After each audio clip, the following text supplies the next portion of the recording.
ଯଦି ଆପଣଙ୍କର ଗୋଟିଏ ବ୍ୟାଙ୍କ ଆକାଉଣ୍ଟ ରହିଛି ଏବଂ ସେହି ବ୍ୟାଙ୍କ ଆକାଉଣ୍ଟଟି ଆଗକୁ ରନିଂ କରିବା ପାଇଁ ଚାହୁଁଛନ୍ତି ତାହେଲେ ଆପଣଙ୍କୁ ଡିସେମ୍ବର 31 ତାରିଖ ଭିତରେ ଏହି କାମଟି କରିବା ପାଇଁ ପଡିବ। ନହେଲେ ଆପଣମାନେ ଜାନୁଆରୀ 1 ତାରିଖରୁ ଆପଣଙ୍କର ବ୍ୟାଙ୍କରେ କିଛି କାମ କରିପାରିବେ ନାହିଁ।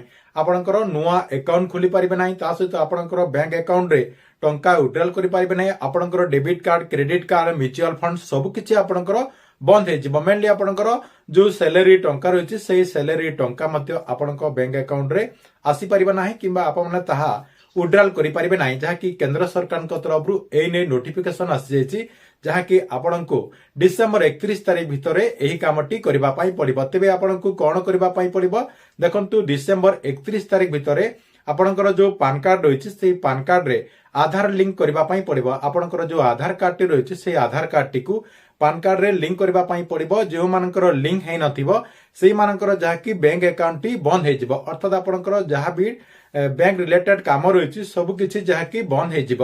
ସେଥିପାଇଁ ଆପଣମାନଙ୍କୁ ଡିସେମ୍ବର 31 ତାରିଖ ଭିତରେ ଆପଣଙ୍କର ଆଧାର କାର୍ଡଟିକୁ ପାନ କାର୍ଡରେ ଲିଙ୍କ କରିବା ପାଇଁ ପଡିବ।